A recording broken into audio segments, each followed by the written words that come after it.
how does empathy unblock that someone who has that difficulty in communicating? Well, it creates safety. So for me, when I first started receiving empathy, I had a hard time expressing myself. I'd never really received empathy. I'd never really been heard. And empathy is very gentle, and it takes one layer at a time. So, just by having that reflection back toward me wherever I was at, it allowed me to open up my communication.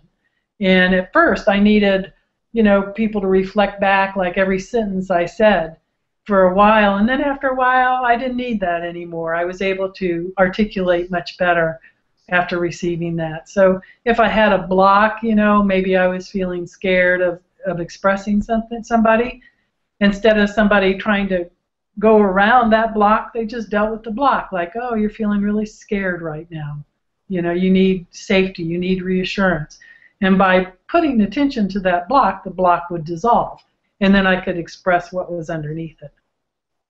So the empathy, if you're having blocks to sharing, who you are, what you're feeling, what your needs are, the empathy is slowly hearing those individual blocks, and that helps dissolve the blocks. It's almost like a roadblock dissolver or something like that is what I'm hearing. Yeah. Yeah, okay. And that's how I work with people with empathy.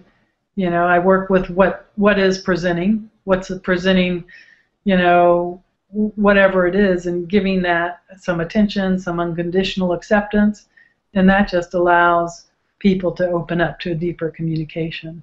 And by doing that, people learn how to communicate in an authentic way, in a non-judgmental way.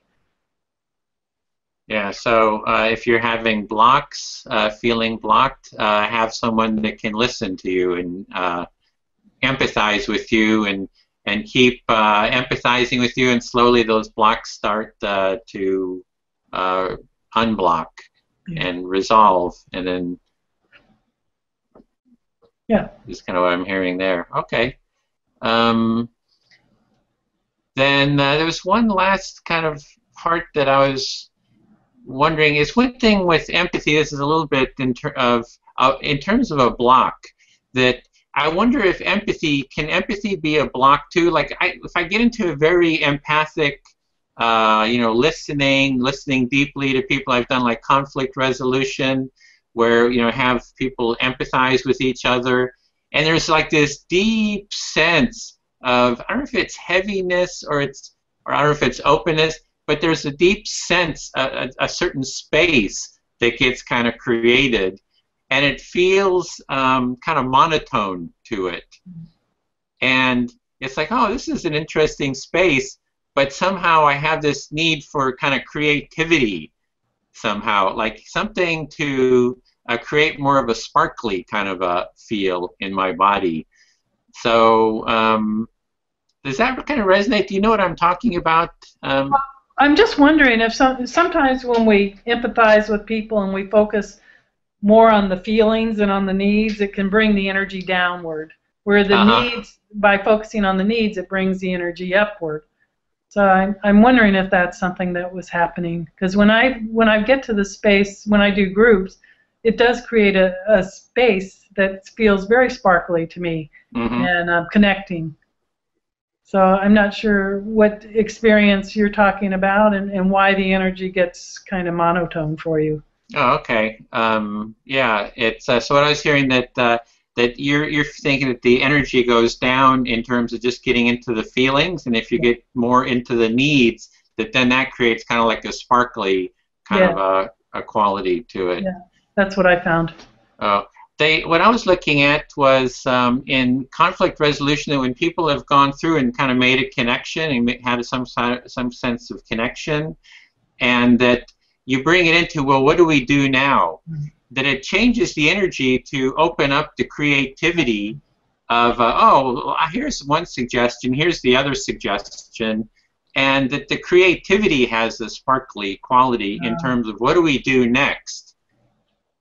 And so taking that action step for you. Yeah. So after you've heard people's feelings and needs, there's a response of people wanting to figure out solutions, and that brings kind of more of an aliveness.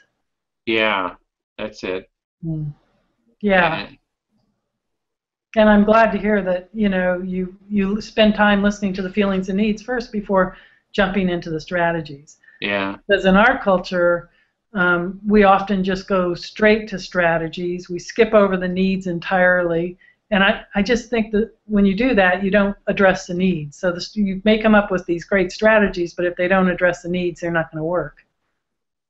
So you really need to hear what the deeper needs are, so that when the strategies come up that they're addressing specifically, they're more targeted to what the real underlying needs are. That's right. That's right. So, you know, like in our culture, somebody's feeling depressed and hopeless, the strategy is to give them some Prozac.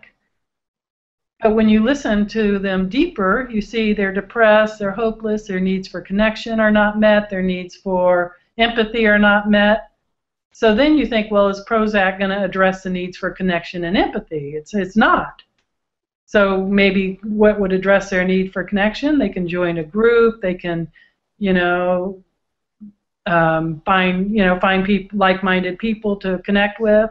They can get some empathy. That's much more likely to help their feelings be soothed. Instead of just repressing them with medications, they can actually move forward in their life. Because I see some people that just rely on medications to fix their problems, and they get really stuck in those problems. So that becomes a block itself. So the empathy, the way to unblock is to empathize with someone until you really connect with the deepest feelings and needs that they have. So once you kind of connect with that, then you've got something to, then the energy can start flowing again. Yeah. Yeah. Mm-hmm. Yeah. Okay. And you know, so many strategies can come once you empathize with the needs, versus if you don't even know what the needs are or not aware of the needs, you tend to get stuck on one strategy like our psychiatric system does now. Okay, well then, great. Well, we've covered 6 different benefits of empathy. So Mel, thank you for taking the time to share your insights about those. It's been fun again, as usual, to chat with you about this. And